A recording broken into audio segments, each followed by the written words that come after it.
Hi everybody, I'm Bree the Plant Lady, checking in with part 2 of my mid-April weekly garden tour. I wanted to start here on the north side of the house because there's a lot of awesome surprises that are in bloom, including various native deciduous azaleas and my Chinese fringe tree. So without further ado, let me turn this camera around. Before I even get started, I'm just showing you that I instantly got distracted pulling cleavers. Under this big live oak here, I get a lot of weeds, and it's totally because this live oak is home to a lot of birds, and birds eat seeds and then they poop them out, and then the seeds fall to the ground, and you end up with a bunch of stuff that you are like, how did this get here? So, kind of proud of myself for stopping for a minute and getting rid of this. I've been working really hard for at least the last 4 years to try and eliminate the cleavers from this little corner of the garden. And well, I got it before the seed were set. So maybe in theory, I'm making progress. Well, obviously I've not made any progress over here, so I'm not gonna talk about that.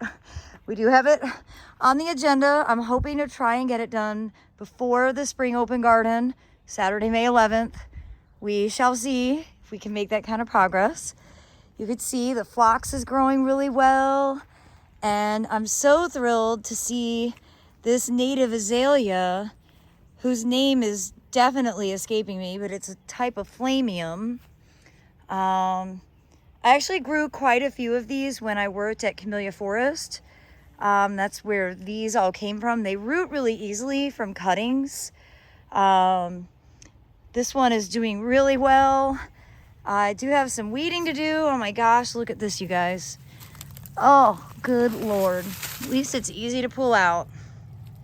It's like a false dandelion. And of course I've got maple seedlings that are coming up everywhere that I definitely don't need. That one's pretty big, so I think I'm gonna have to get that one with a shovel.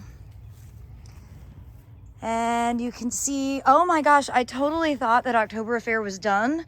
And look at all the blooms that it's just put out. Holy smokes, I was not expecting this. Oh, they're just so fabulous, and there are so many blooms. Remember, this has been blooming since fall. So really extraordinary. And you can see that all the perennial ground covers are really starting to come back up. I really love using the Solomon seal in cut flower arrangements. It holds up for a good long time. It's a great filler inner. But oh my gosh, do you see what I see? You see more cleaver, and you see it's in bloom. So it's really good to get it out now. There's a few blooms still left on Royal Velvet Camellia there. And well, you can see there's a lot of flowers actually coming back on the Don Egoff Cercis chinensis. And look at that declaration lilac. Now don't worry, I'm going to give you a much closer view of that in just a minute. But let me pan up so that you can see the magnificence that is the Chinese fringe tree. This is Chimonanthus retusus. And it's a really big tree. I'm gonna get into position here and show you the size of that huge trunk. And this has been in the ground 13 years, and I don't really do much pruning on it. I don't prune much on anything, so that's kind of par for the course here. And it really is just such a spectacular plant. I love it. I love it. I love it.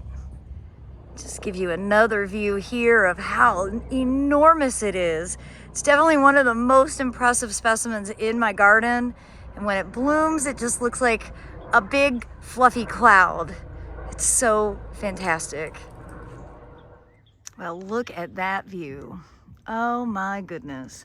The Don Egoff redbud, the declaration lilac that smells so wonderful, and then that Chinese fringe tree in the background. Now, this is really the best year that I've ever had with this lilac. Everything is really, really tall. It's way above my head. And oh, the scent definitely reminds me of my childhood in Michigan. Again, this is a hybrid selected for heat tolerance from the National Arboretum. I don't think it would do very well much farther south than me, but it has done well for 13 years here. I've had some, you know, branches die back over time, but you know, it is persisting, and well, it's doing a fantastic job blooming right now. Oh my gracious. There's nothing quite like the scent of lilacs in the spring. Now down at the base, you can see I've worked really hard over the last few years to make sure that I don't need to mulch. And I've got good ground plane coverage with perennials, things like saxifrage that's just starting to bloom. I love this mix of ajuga. I don't know the variety names, to be honest, but I really like the purple and pink mixed together. This carex, this is Everest, a great chartreuse-leafed carex. And then my blattillas are also blooming. Hopefully you watched all the videos from David Sabio's house, and he has great blattillas, and I have a couple as well. And you can see behind that, the Jack's camellia is still putting on some really nice flowers. So it's pretty amazing that the camellias are continuing to bloom, and there's a lot of buds still to open, even though we're already really hot. Today we are in the mid 80s. It's gonna be hot again tomorrow. And it's very dry. I need to start running sprinklers. But it feels pretty good in the shade.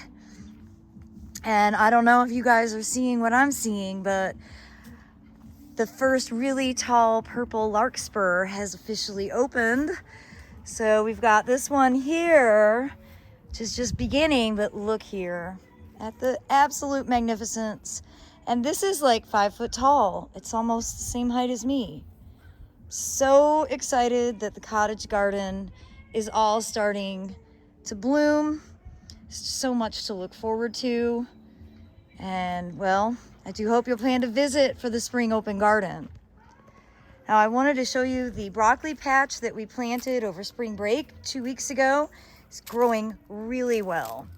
See, everything is looking good. I've given everything a good drink today. I need to go ahead and apply more BT to avoid those cabbage worms from decimating everything. I also put in a bunch of onions. You can see onions are interspersed. And of course there are strawberries that are also sort of existing in here. And these cabbages aren't heading very well, but might be able to get a little something from them. Yeah, sometimes they head and sometimes they don't. And I think that it's temperature related. I don't really have a good explanation. I keep saying it's dry, and this is sort of proof that the phlox Bright Eyes is wilting. It's so dry right now. And everything in that container really needs a good drink.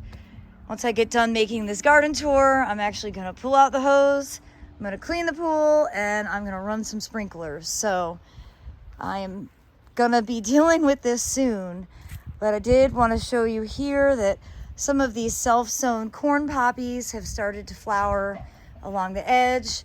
Everything looks a little bit messy. That's because we really need to mow the lawn. Haven't done that.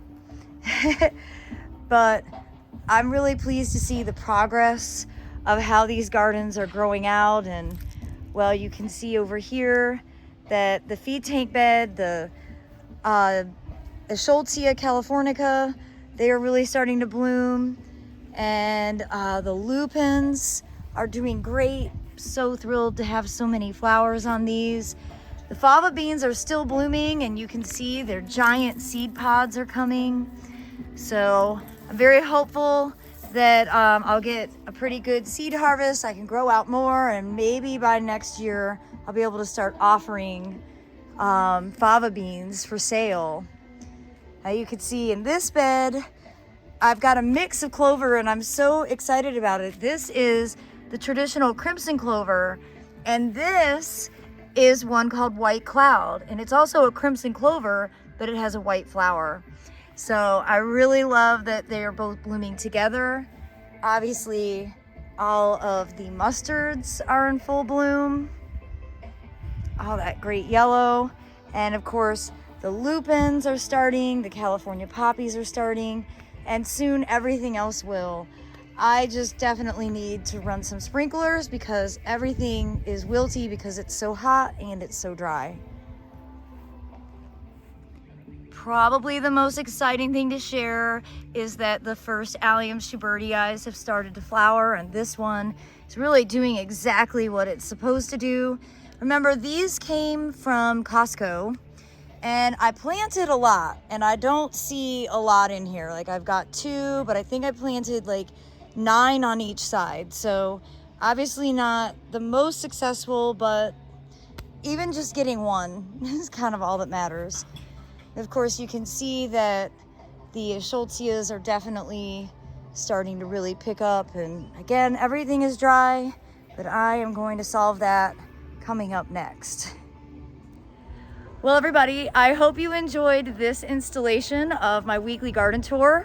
Hope you'll tune in tomorrow for another segment where I show more of what else is blooming in the garden. There's a lot happening in this big shrub border, including the native fringe tree that's in full flower. So I hope that you will tune in tomorrow, and I look forward to sharing another update. Thanks so much for watching, everybody.